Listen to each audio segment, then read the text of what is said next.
How's everyone doing? So, Strength Chat episode 58, and today I am joined. He was actually a guest back in June last year, so I'm quite chuffed to have him back on. The founder of Reactive Training Systems, Mike Tuchscherer. How are you doing? Doing great. Awesome. So, from the last time that we spoke, what's been going on? What have you been up to? Well, let's just go right into the deep end. Like one thing that I've been probably wrestling with the most, like from a powerlifting coaching standpoint, has been this question of fatigue. And it's interesting because early on in my career, kind of the prevailing wisdom was that fatigue mattered, that it was this critical signal, and people were fearful of overtraining and things like that. And then, it's really gotten away from that, and it swung hard the other direction to, how you feel is a lie. And then, and even now in the exercise science realm, we're finding that fatigue is a perception a lot of times of muscle damage or things like that. I think usually muscle damage. Yeah. And that's not predictive of anything that we care about. So it kind of goes hard in the other direction of this, fatigue just being a thing that happens, this like unfortunate consequence. And something strikes me as incomplete about that. And it took me a long time to figure out even what my question was. And I still don't know that I have any great answers, but it just seems like it seems like there's something more to it, like to this whole fatigue question to me, that even if it's not causal to things like muscle growth or strength improvements, that saying that it's merely permissive of more training is there's just something that feels incomplete about that to me. Yeah. And maybe that's my own lack of understanding, but one way or another it causes me to spend a lot of time thinking about it. So that I would say that's been a thing that I've been working on. A lot of the developmental time that I get has been kind of devoted to untangling that mess. Yeah. Well, fatigue is one of those things everyone knows about it, but doesn't necessarily know the best way to track it or, like say, what causes it. Interesting. How's your own training going? How's coaching going? Well, my own training's kind of been a little bit all over the place. And I'm sure that that's a pretty big factor into why I've been kind of obsessed with this fatigue thing. I'll have periods where I'm able to train because I'm home, and then periods where I travel and training gets pretty severely disrupted. Yeah. I've been traveling a lot, so it's like 2 steps forward, 2 steps back. And so, like, I'll get stronger when I train, and then it goes away when you don't train. So, I mean, that's nothing new, but it's becoming a problem. Like, it's like, man, I'm just not getting anywhere. And it's because of those 2 steps back. If I could just eliminate one of those, then I'd be in a much better place. Yeah. I think sometimes though, like sometimes how I speak to my clients, sometimes it's a case of you can't help if you go away. So if you sort of accept that, right, I maybe can't train this week or do as much as I can this week, when I'm able to get to the gym next week, let's try and put the effort into that. Because I think sometimes, especially when you're chatting there about fatigue, that can be an extra stress that you don't really need if you start stressing about not being able to. Yeah, for sure. The issue with me is that, like, if it was just a couple times a year, then yeah, of course you just deal with it. And on the whole, it doesn't make that much of an impact. Yeah. But I'm traveling all the time, and it just turns into, I'm still doing the best that I can. I'm doing the best that I know how to do currently, you know.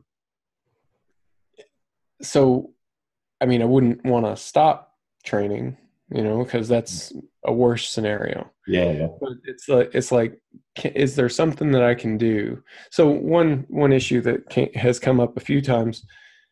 There have been a few times where I'm in a situation where I can't get to the gym when I'm away, you know, and you know that's obviously not good if you're trying to improve your strength. Yeah. You know, so you start just doing this treading water business, and I thought, I wonder if there's something that I could do, like even in just a hotel room with some equipment that I could pack with me in a suitcase, that would be enough that I could maintain my strength, and or even just maintain it a little better, you know. It doesn't have to be a perfect solution, just anything would be an improvement, you know, and hopefully result in some forward progress.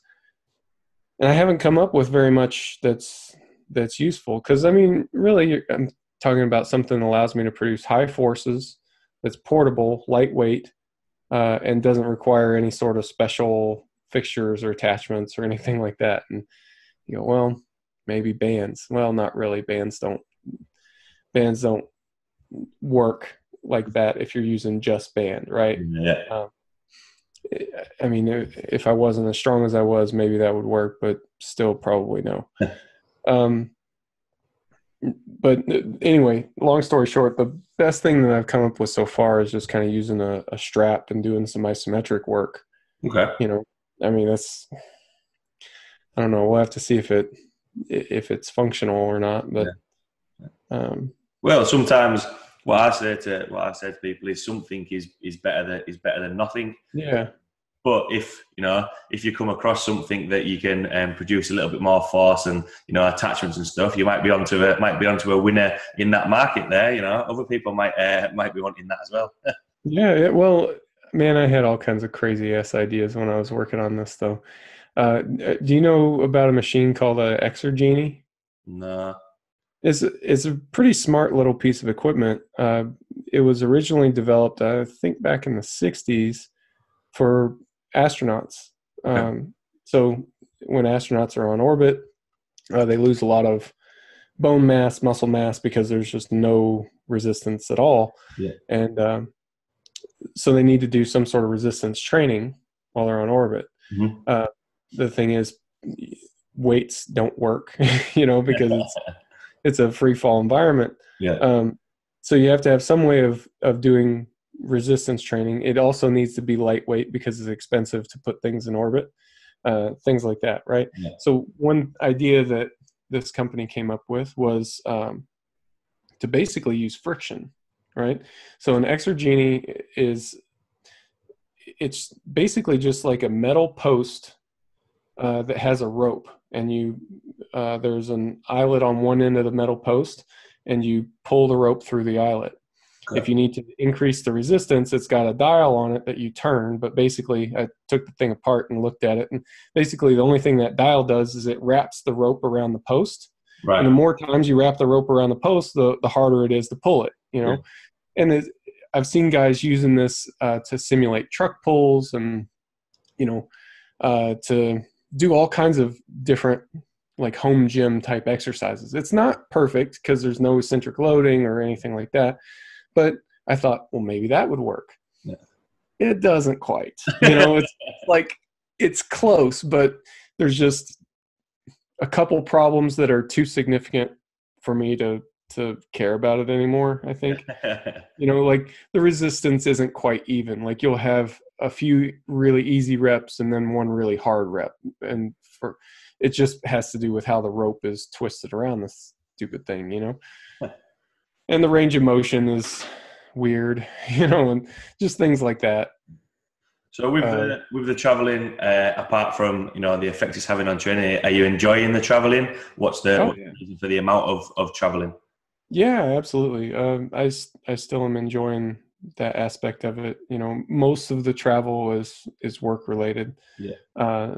But I mean, that's the same as play related for me. Like I go and talk to powerlifters. That's the best. And then some of it is family related. I just got back from a fishing trip. I went on this trip with my brother and my dad to northern Minnesota, and we were ice fishing for a couple days. So it's like this nice road trip to get up there, a couple days of just fishing with the two of them and then coming home, so I don't know, it's just nice to spend some time with them. And so any travel that I do happen to do, it seems to be pretty pleasant. So I can't complain about that at all. Nice. So obviously when I got in contact with you, and a couple of the pieces of content that you've put out there, obviously you mentioned about traveling and speaking to powerlifters. A lot of the go-to information that I use is what Reactive Training Systems put out there and what you put out there. And one of the topics that you put out there, which I thought was quite interesting, is how people, how coaches, how lifters can highlight their weaknesses and actually know what the cause of that weakness is, whether it be in the squat, bench or deadlift. So how do lifters and coaches go about highlighting their weaknesses and finding out what their weaknesses are? Well, we can look at weaknesses from a couple different perspectives. I think the thing that's observable is some sort of breakdown, some sort of change in the execution of the lift that's not normal to that lifter. Right. So one common thing that you see is a chest fall pattern in the squat. And if you did that on every rep, then maybe that's just normal. But if you don't do it, and then when the weight gets sufficiently heavy, you start to do it, and then the heavier the weight gets, the worse it gets. Yeah. In my opinion, I think that points to some part of the lift breaking down. You're not executing it that way because you intend to move that way. You're executing that way because you're no longer able to resist it. So by definition there, I think something is the weak link. Now whether or not that's a problem is a whole other discussion, debate. In my opinion, I think I don't know that it's a problem in the sense that, oh, this is something that you have to focus on, but I think that it indicates something may be worth your attention. You may get a better than normal return on investment from focusing on that weak thing, Now, taking that same pattern, this chest fall pattern in a squat, what does it mean about what's weak? Well, we can look at that from a few different perspectives. We can say, well, the mechanic is weak. Like there's some pattern in there that's weak, that your ability to extend the hips at the same time as you're extending the knees is weak. So we need to address it from that level. We need to perform movements that force you to execute that correctly. So you have better motor learning in terms of how to execute the lift correctly. You also, that's going to train whatever weak muscles are involved. And it's overall going to be more specific. Yeah. Now we can break it down another level and say which muscles are involved with that mechanic, and can we target those muscles specifically? And that gets a bit more tricky because, like I said, when I just described it just now, I said an inability to extend the hips at the same time as you're extending the knees. And that may cause you to think, and for lots of people it does cause them to think, we're talking about hip extensors, we're talking about glutes, we're talking about posterior chain. Some people may, I think, point to the adductor groups and things like that, right? Yeah. Well, in my experience, it's not really hip extension that's lacking. Hip extension is kind of the result, but the thing that's the cause of that would be an inability to produce sufficient torque from your quadriceps. So if your quads are weak, then that pattern, that chest fall pattern, becomes a way to put your quads in a more advantageous position, so your quads can start to contribute, and it shifts more of the load to the glutes, all the hip extensors, because those muscles will be stronger. So it's kind of this natural compensation, you know. Yeah. So the way that I would target that weakness, if I see somebody with this pattern, is first, you just have to practice doing it properly. Yeah. So when you're training the competition lift, you want to execute it correctly, you know, practice doing the right mechanic. When you do assistance exercises, they're selected to teach you the right way to teach you how it should feel. Yeah. You know, so I like to pick movements that reward correct positioning and punish incorrect positioning. So my classic example here is with pin squats. I like pin squats for this one, because if you come off the pins in a coordinated fashion, then the lift is a little bit easier, mm-hmm. and it allows you to use more weight. And you probably like using more weight because you're a powerlifter, right? Now, if you come off the pins incorrectly, then it's a little bit harder. It slows everything down, so you can feel those positions a bit more. So I think it's good from a motor learning standpoint, and because it forces you to do it correctly and be able to work hard while you're doing it correctly. I think that's good for development as well. Yeah. And then when we get to the supplemental lifts, I'm going to select some quad isolation movements, maybe some single leg movements, maybe some belt squats or leg presses or something like that. Yeah. So you would link the pin squats, which is obviously working on the movement, on the coordination of the lift, and throw in as well exercises like you've just mentioned there to develop the quad muscles. It's not a case of, because sometimes you'll find that they might, some lifters will have a movement exercise, an exercise to help them, an assistant exercise to help with that lift, but then they might spend a whole other workout working on hypertrophy or building that muscle up. What are your thoughts on that? Is that a right way, or not necessarily going too far wrong? Or would you, like you mentioned, have that in that one workout? Oh, I didn't mean to suggest that it would all be in one workout, but it would. Most of my training strategies would include all of those within a microcycle. So within a training week, usually. Yeah. And I would probably only have one in a workout. Yeah. So depending on, well, that's not really true, I guess, because most workouts are going to have one or two. Like you'll have days where you perform a heavy assistance exercise for the bench, and then also do overhead press or also do dumbbell bench. And likewise, you'll have a day where you may do pin squats, but then you may also do the supplemental lift for the deadlift. Which is going to be a lot of similar muscles. Mm-hmm. So it's not all completely separate all the time. Yeah. But the way that it's organized in the week varies. It varies according to the lifter's schedule and their training history, how much frequency they can adapt to, the whole fatigue management thing again. Yeah. So that's kind of more where I would get to in terms of how it's organized in the week. Okay. Yeah. Yeah.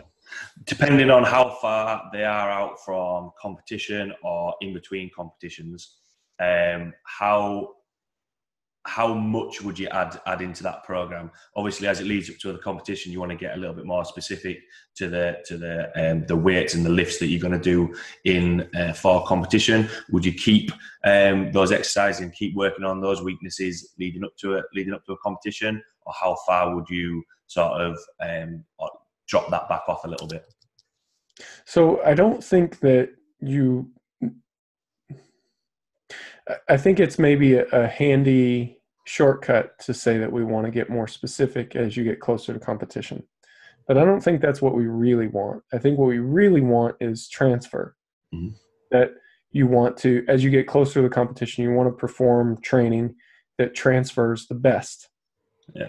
So if we could rank every training modality, all the exercises, all the potential protocols in order of transfer, then as you got closer to competition, you would want to do those things that transfer better. Yeah. Now, for most people, most of the time, that does look like things get more specific. It does look like weights get a bit heavier, exercises get a bit more like the competition lifts and so on, for most people. Yeah. But not for everybody, you know.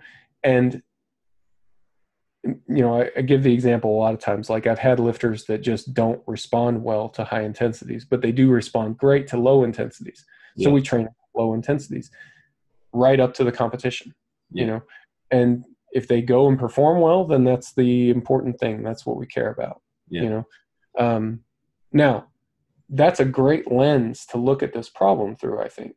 You know, if you can start to rank different modalities based on transfer, then the whole problem gets a lot more simple, right? And that's the whole emerging strategies viewpoint, which I've talked about before, probably talked to you about the last time that we chatted. So if you take an emerging strategies approach and you're using the block review system and things like that, then you'll be able to look at those block reviews and start to establish your own personal ranking, you know.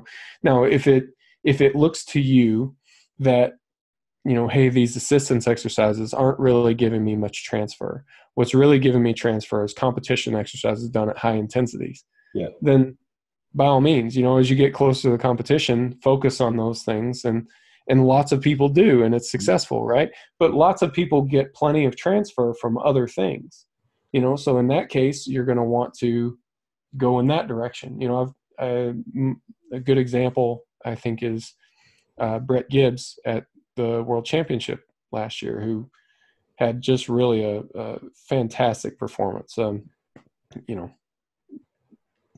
I mean, that's really an understatement, you know. Which, you know, I'm going to be talking about his training, and it's not to say that, you know, I need any credit for that. You know, he's the one that did the training and fundamentally put the thing together. But from a training standpoint, the way that we organize that, you know, when we talked about this together during the planning stage, the way that we organized it was that we kind of reverse periodized it. You know, as we got closer to the competition, we trained at lower intensities, focusing more on volume because that's what he was responding well to. So, you know, bang away. Yeah. I actually, Brett was actually a guest on the podcast, and he did mention that. And from then I've sort of thought about it a little bit, you know, a little bit more. And for the training that I had leading up to a competition, where I asked about, you know, adding or taking those variation lifts away, I had pause squats in my program, and they weren't taken out, you know, because usually you'd think other programs I've done before, let's, you know, get more and specific to the lifts.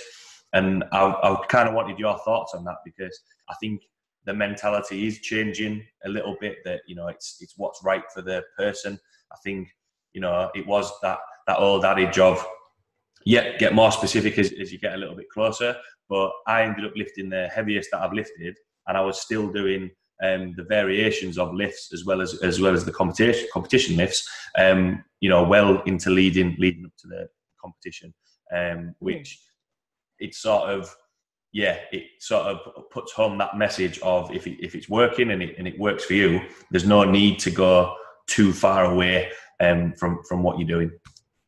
Yeah, you know, I had a really interesting conversation with a friend of mine, Jacob Sipkin, about this. It's been a while ago now, but we actually put it on my podcast. The episode's called Specificity versus Transference, I think. But, you know, we start out kind of discussing this. You know, everybody talks about specificity, but I think what we're most interested in is transfer. And then the conversation really ranged pretty far and wide after that. But I think when you frame it that way, it's obvious. And then nobody would want specificity if it came with lower transfer. Yeah. We only care about specificity because we assume that it will lead to higher transfer. Mm-hmm. And that's fair enough for most people most of the time. But, you know, like my world tends to not be populated by very many of those, you know, like most of the time types. You know, the people that I work with directly tend to be on the higher level side, you know, although we work with all types for reactive training systems as a whole. And then we also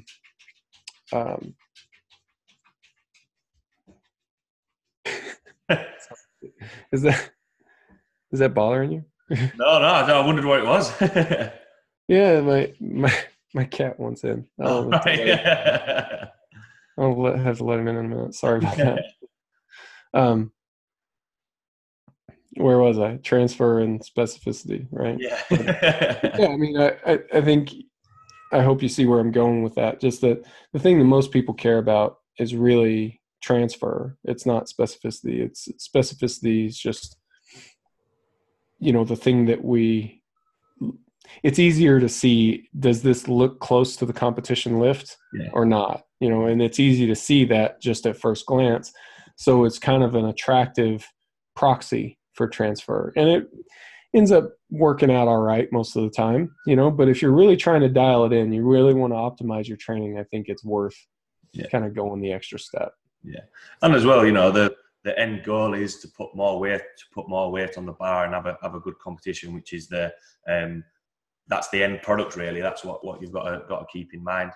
One thing that I sort of wanted to pick your brains on really is, because I've done it myself, and sometimes you look and be like, it might be a movement issue, or we've mentioned muscles.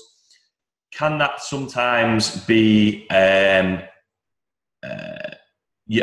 when you look as a lifter, look as a coach, but it might actually be that, you know, for the amount of reps that you're doing, it might just be that there's too much weight on the bar, and it's that the lifter's actual work capacity. So if form goes, and you know, mentioning about the chest dropping in the squat, is it just sometimes a case of, look, they've put a little bit too much weight on the bar from there, and is that just where the RPE comes in and the feedback from the lifter? Is there sometimes a little bit of confusion around that? I don't think so. Not usually. You know, so what we're looking at when it comes to determining weaknesses and things like that are usually not those things that would cause a mislift in competition. You know, so like if it causes you to squat high, then yeah, that has to be dealt with immediately. You know, but if we're talking about chest fall in the squat, if we're talking about some slight bar path issues in the bench or something like that, it doesn't result in a missed lift. So the lift is still completed. It's a deviation in your technique from what is typical for you. Typical with lighter weights. So it just points to something going on there. Now, could it be that, you know, if the weight started to get too heavy? I suppose that's the thing, right? What is too heavy? You know, what does it mean for a lift, for a weight to be too heavy? You know, because if we're talking about training in competition, if we're talking about training for competition rather, then if you experience this chest fall pattern, yeah, the weight's too heavy in the sense that you can't execute it perfectly. Mm-hmm. But if that was your second attempt in competition, you would still go up, you know? Yeah, that's what I mean. So, you know, in a competition, you are going to be lifting heavier. There might be, you know, there's not going to be a perfect technique when you're going for, you know, maybe a PB or your third lift. But in training, if that's dropping down, that's the time where you can adjust the weight and focus on the technique a little bit more. Well, that depends on your training strategy, because this is a different question, right? If that's part of your training strategy, that every lift needs to be executed perfectly, then yeah, I mean, but you have to understand that's a rule that you decided on. Yeah. That's not a requirement. You don't have to train that way, but you can choose to train that way if you want. Yeah. Now, for what it's worth, from where I sit, I don't think that is the best way to train. In fact, I think pushing yourself to the point of having some technical breakdown is probably useful, both from a motor learning standpoint and also just from a courage standpoint, just so that you know what it's like to have a weight that pushes you around a little bit, and you can't just manhandle it and have everything be perfect on every rep. Mm-hmm. I mean, you could even make an argument, I think, that if all you ever did was perfectly executed reps, when the weight gets sufficiently heavy, if it moves you out of your groove a little bit, now you're not so strong in that position, whereas if you trained heavier in a way that, not always, not every rep has to look like garbage, but that occasionally pushes you outside your comfort zone, you're going to have strength in a little bit wider bandwidth, and yeah, I mean, that's kind of how I think of it. I just don't see much value. I've never met a person who's super strong and just does every lift with flawless, pristine technique and never grinds on anything, you know? We've sort of gravitated towards sort of the last bit that I was going to talk about, but seeing as over there, we'll talk about it here. About technique, I think that is a good point. I think when we talk about technique, I usually work with just beginners in the gym that I work at, and it's let's get the same setup every time. But there are going to be occasions, like you've said, where there's weight on the bar, which is going to push you a little bit because to get stronger, you want to add a little bit more weight on the bar. So in terms of coaching technique, and you put an article out there, RTS put an article out there about people have their ideas of a perfect technique. How much is the technique actually based on the individual and how the reps are carried out? I think, I mean, that's difficult to answer. Like, it's difficult to have kind of a discrete assessment of technique, that, I mean, there's just so many degrees of freedom. There's so many different ways that bodies can be constructed, and not all of that. In fact, most of the important things that you would care about are not visible from the outside. Mm-hmm. So I think you can get a glimpse into that if you know what you're looking for by watching somebody train, Yeah. I think, other things like assessments, having them do various stretches or mobility drills or things like that, I think that's of pretty limited value, if any. Almost all of my assessment, especially technical assessment, comes from just watching them execute the lift, and then we go from there. I also think that probably the best way, there's going to be little variations, little details about technical execution that are not obvious to anybody watching.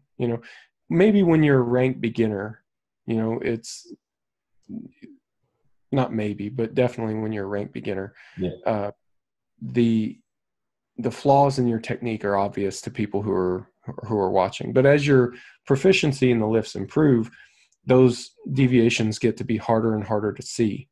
And it gets pretty quickly to the point where even somebody who's very familiar with the lift wouldn't necessarily pick.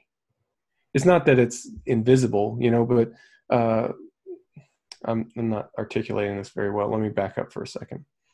Let's say I have a lifter who sends me a video, and I look at the video with an eye toward technique. It may look just fine. And they say to me, let's say it's a bench press, and then they say to me, well, my elbow flared a little bit early, and then I look and I see, oh, okay, I see what you're looking at, but I wouldn't have picked that myself. Right. I can see, oh yeah, there's a little bit of elbow flare, but it doesn't look obviously early to me. Yeah.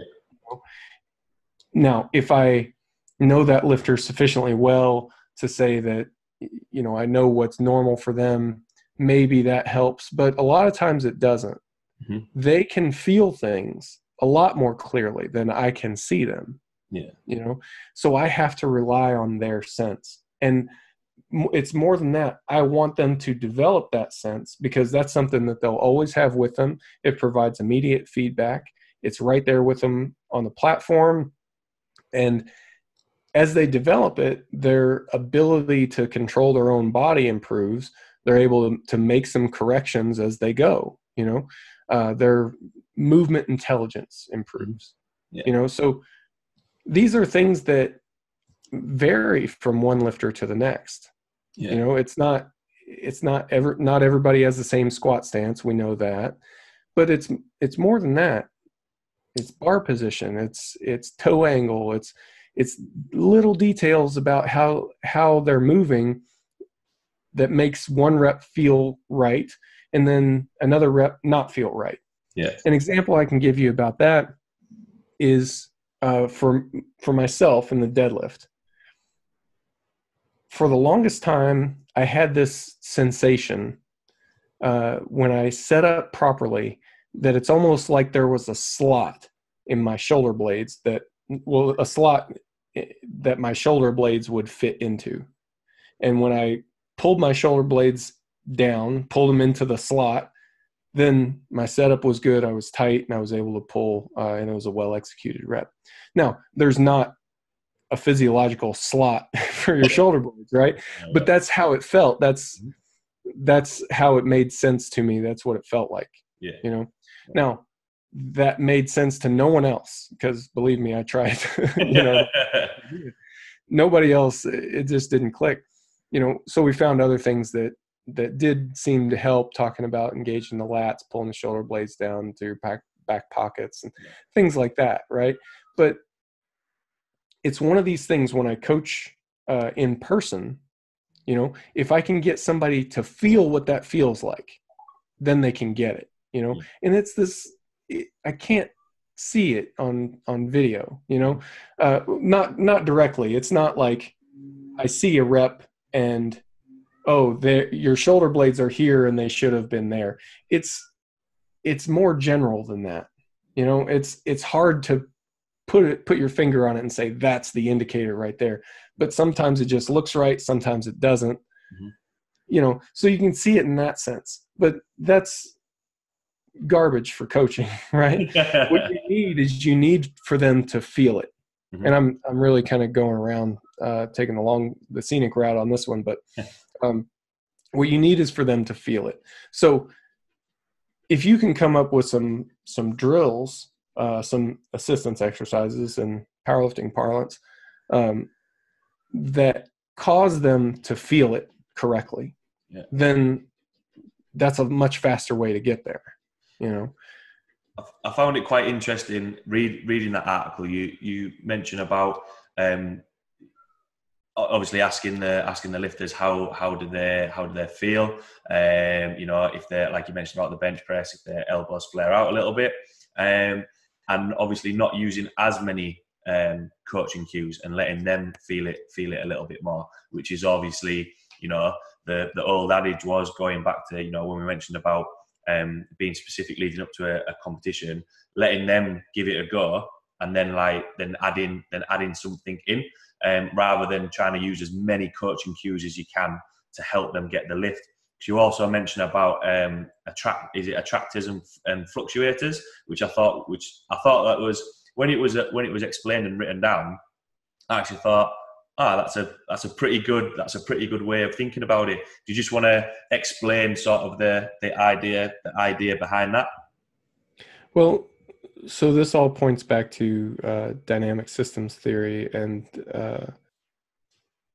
some ideas on motor learning that I'm probably, well, definitely out of my depth on. You know, like I have more of a practitioner's level knowledge, you know, rather than being able to really get in the weeds on it. But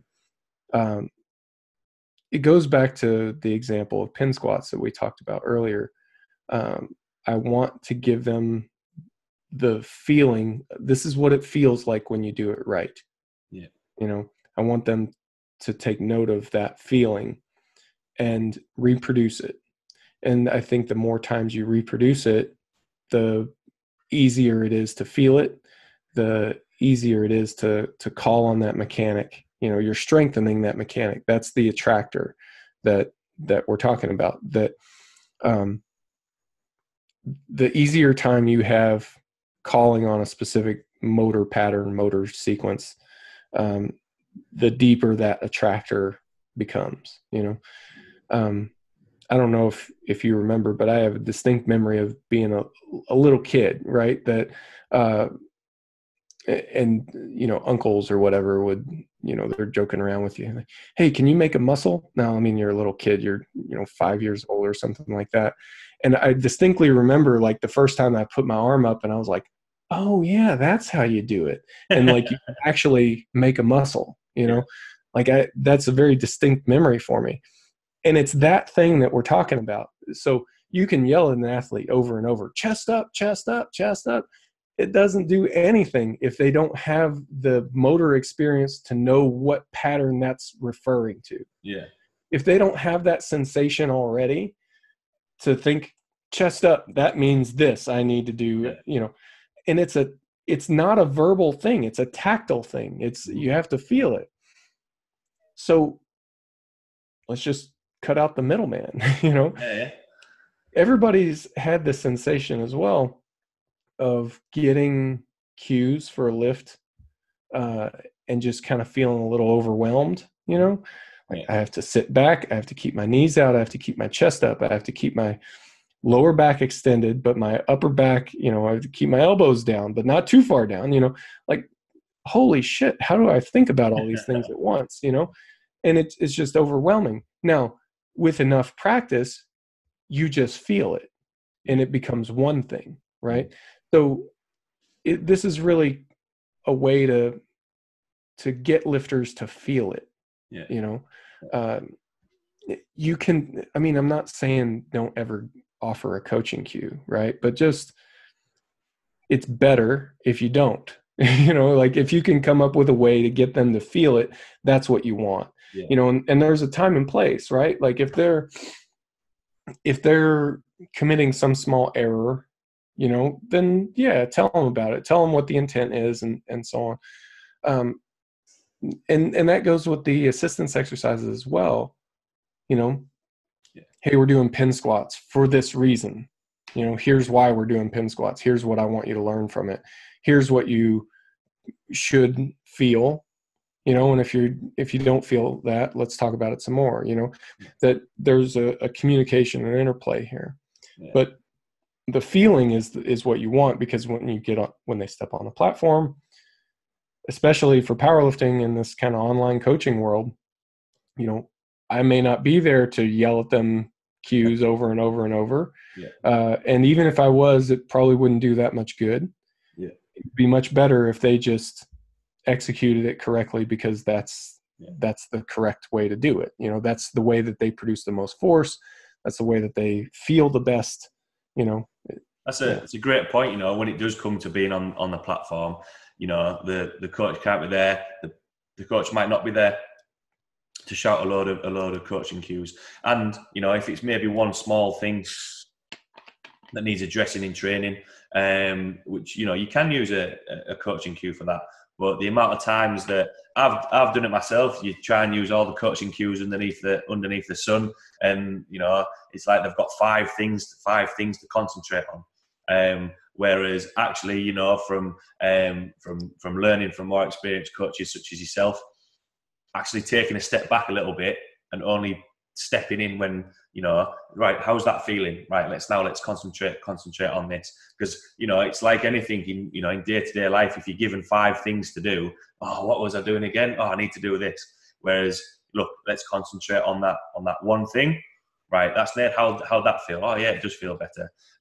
So yeah, I found that quite interesting because from a a selfish point of view, I've done that. Use lots of coaching cues, and the some of the starting a new block with a powerlifting club that I run for beginners, using some of the going back to the assistant lifts. They're feeling it a little bit more, getting the back tight in the deadlift, tension on the bench, and they're actually lifting heavier than what they've done when I've tried to ram a load of coaching cues towards them. Yeah, so I mean it's I think the devil's in the details with cues as well, because if you have a situation where like say you're coaching a very experienced lifter and you're coaching them on the platform, and you know that they have a tendency to rush their setup a little bit, and like say we're talking about deadlifts, and it's like right at the last instant, right before the pull, sometimes they rush it a little bit. You know that this is a tendency that they have, and they're coming out for a third deadlift. They really need this one or whatever, right? So as they're coming out, you may talk to them a bit, like offer them some cues. Like while they're walking out and doing the initial setup, right? You may have some cues that you're yelling, but it's not because they need you to tell them, make sure you set your feet in the right spot. Like it's not that, right? They don't need you to say that. But what you're doing is kind of establishing this communications link, right? They are hearing your voice, right? And so then at the critical moment, when you do say the thing that, you do whatever you've established, right? Whether patience is one that I use a lot of times, so that they hear that, right? And so it's like one thing, one word, now maybe that's useful.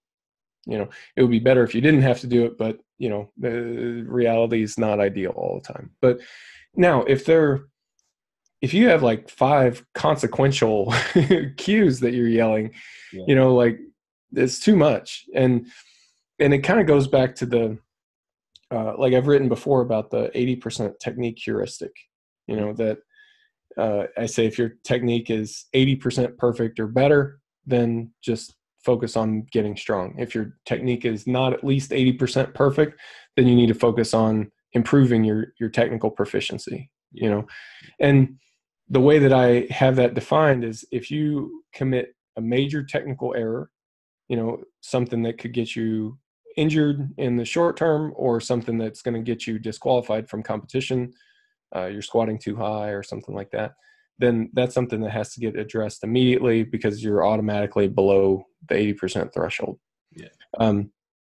If you have 1 or 2 minor errors, then you're above the line. You focus on getting strong. Of course you try to correct those things over time, but the focus is on strength development. Now, if you have 5 minor errors that you're committing, then you're below that line, right? So again, it takes us back to if the coach needs to shout 3, 4, 5 different cues that actually mean something to the lifter, then I think the focus of training needs to be improving technical proficiency until the point where that's not needed. Yeah. Touching back on for the mentioning there about technical proficiency in the lifts, and just touching back on the assistant exercises and the direction of training, mentioning about focusing on if there's 3, 4 or 5 coaching cues, are there too many assistance exercises that you can use?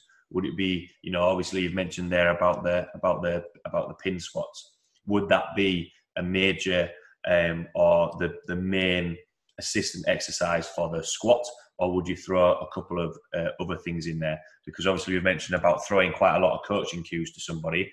Can you throw too many assistant exercises at a lifter? Yeah, I mean, I think conceptually you can. Now, the way that I usually see this is less to do with the number of different exercises. In most contexts anyway, it's usually less about the number of exercises and more about the kind of exercises. Because, if you get to the point where you're doing a 2-inch deficit, 2-count pause deadlift with chains, like, what are we doing here, right? Like, it's one of these things where if you try to focus on everything, you're not really focusing on anything. Yeah. So I think less is more when it comes to the assistance exercises that you choose. It should have, now, less is more in terms of the focus of the movement. Like you can still do some pretty weird things if it's got a singular focus that it can be useful, but it's got to be, and I think that's just it about what are you trying to teach them with this movement? Usually if you're doing the 2-count pause deadlift with chains kind of business, it's not something that you're trying to teach them, but you're just trying to cover all your bases because you don't really know what to pick. You're like, well, I think they're weak at the bottom, but just in case they're not, let's throw some chains on there, like, yeah. And that's doomed for failure, right? Yeah. But, I'm trying to think of a good example now. Here's one, like a shallow incline pin press. Pin presses tend to focus on bar path to an extent. If you have somebody who's struggling to get the bar back over the shoulders, they press too much in a straight line. Pin presses can be useful. Pin presses can give you just that extra instant that you need to focus on getting the bar back over the shoulders, and you'll be rewarded with a little bit more weight if you have the correct bar path. Mm-hmm. Almost the same thing with an incline bench. And shallow incline benches are nice because it's shallow and you can still use a pretty substantial amount of weight. Yeah. And it's pretty specific in terms of the degree to which you're pressing back over the shoulders, Now, if you combine both of those together, they're both aiming at the same thing. And that might be an effective variation. It also might just be too much. Yeah. So it's one of these things where the individual's response varies, and you've got to, you test it to see what the response is going to be. If it's like, well, they respond pretty good to shallow incline, they respond pretty good to pin press, maybe the combination would be good as well. Mm-hmm. It's worth an investigation, if you've got the time to spend a development block on it. Yeah, I think the key thing from there, if it might be too much, the whole point of an assistant exercise is to help with the main lift, not to make it more difficult, like we've mentioned throughout the chat. Making sure that the lifter feels that it's actually right, not that they're having to work a lot harder than what they need to get the benefit of it, because that'll defeat the object of what you're actually trying to do. Just on that topic, because sometimes I think it is sometimes good to see progress on those assistant lifts and not just progress on the competition lifts, so that you can see that you are actually getting better. What sort of or your thoughts on the sets and reps and how hard you should actually be pushing the assistant exercises?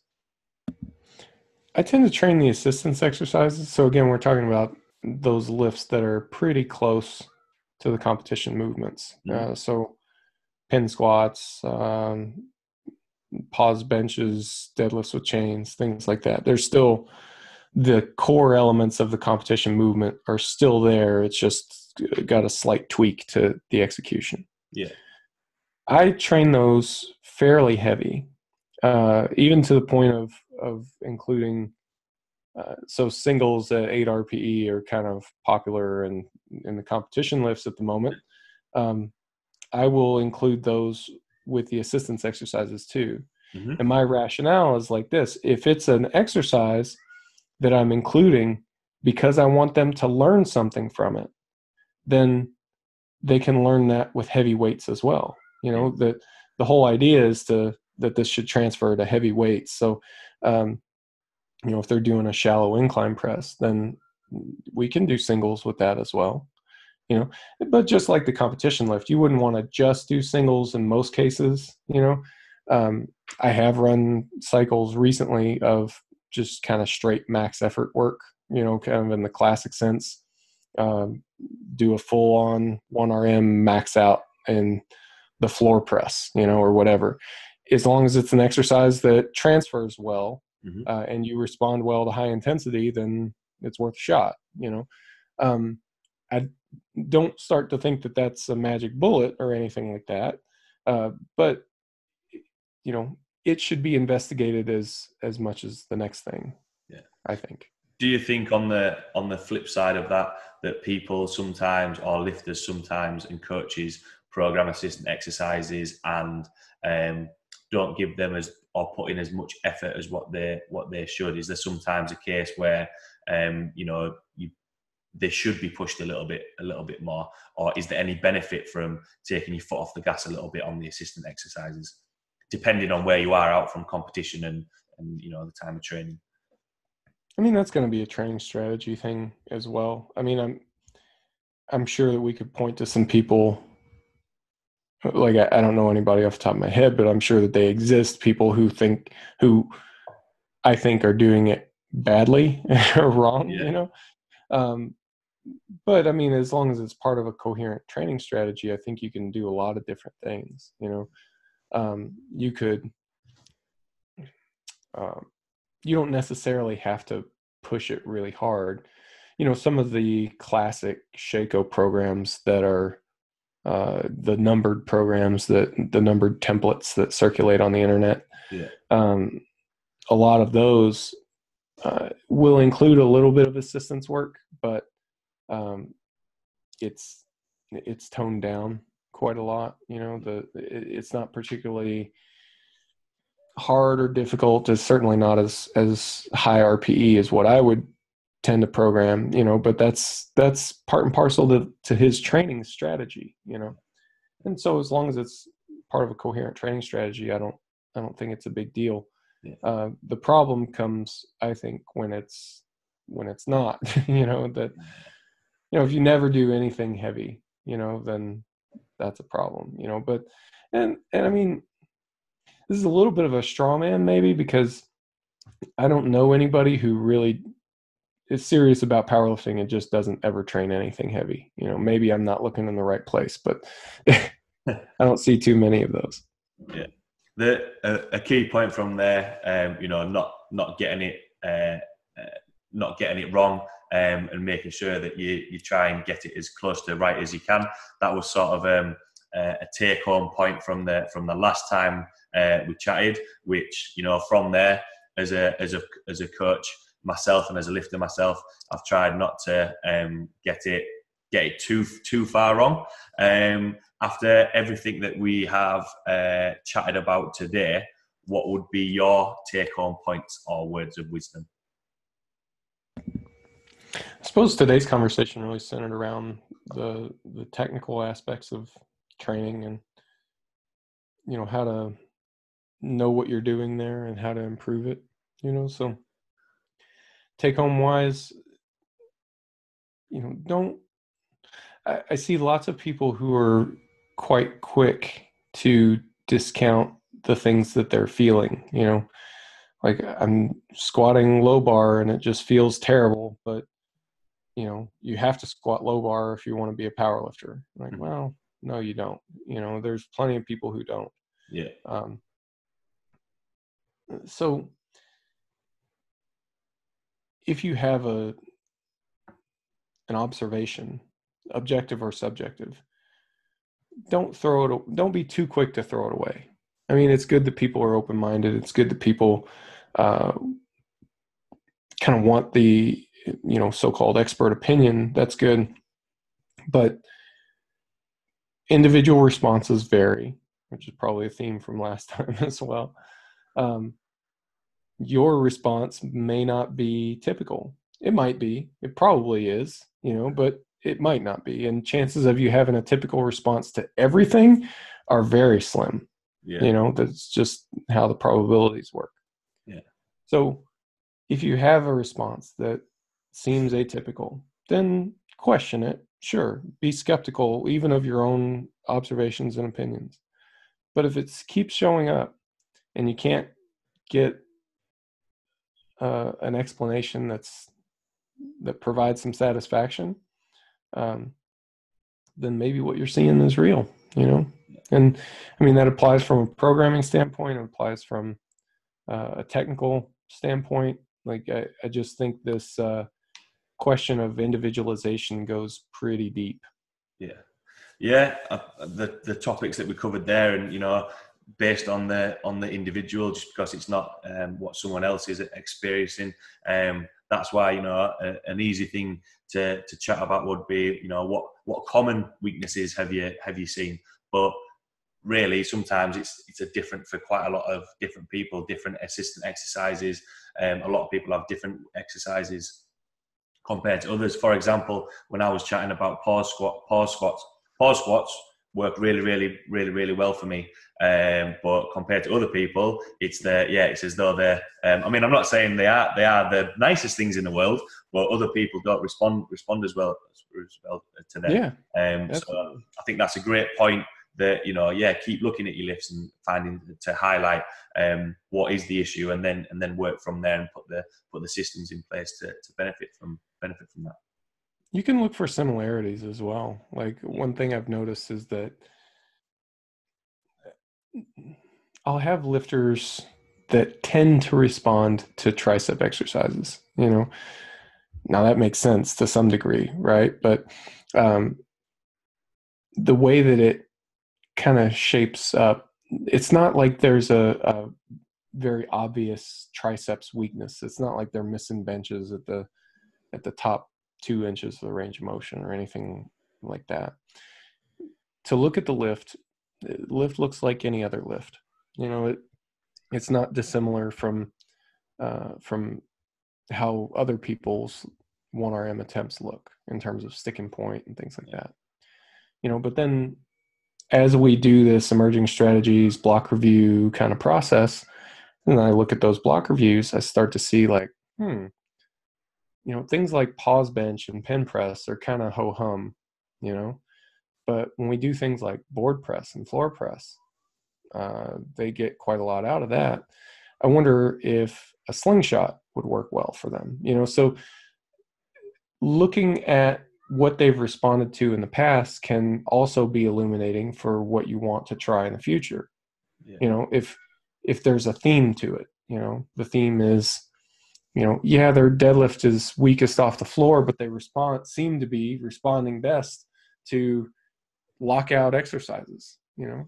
Well, by all means, try to figure that out, you know, but don't get too wrapped around the axe handle on it. You know, if it doesn't make sense, but it's an observed phenomenon, then fundamentally you're in the business of observed phenomenon. I mean, make sense of it if you can, but if you can't, you still have something to fall back on. And you know, if I think sometimes people do put a lot of emphasis on the assistant lifts, but, you know, like we mentioned before, the end product is that the main lifts go. That is the priority. Yeah, adding X amount of weight to the assistant's lift doesn't really mean very much by itself. It might be good, but it might be irrelevant as well. Yeah. I think everything that we've covered there, it's sort of every time I remember speaking to you the very first time, and I feel like when I'm speaking to you, I should be taking more notes for myself. I hope everyone enjoyed listening to that as much as I did. I really enjoyed speaking to you the very first time, Mike, and, you know, enjoyed it equally as much this time.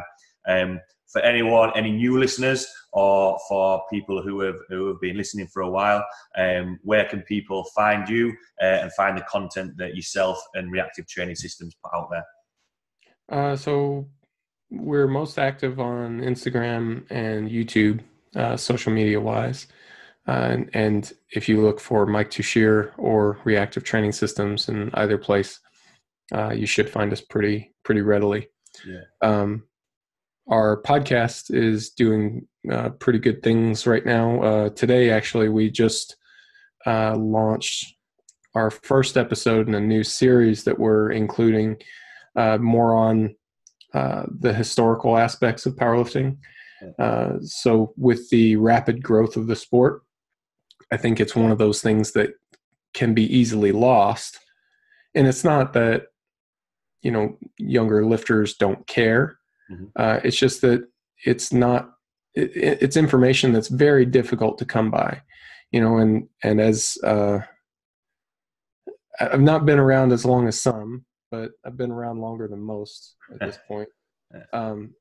So I think it would be good to interview those people who've been around even longer than me. So the first one that we talked to is Brad Gillingham, and Brad's a powerlifting legend. You know, he's in the IPF Hall of Fame, in the USA Powerlifting Hall of Fame.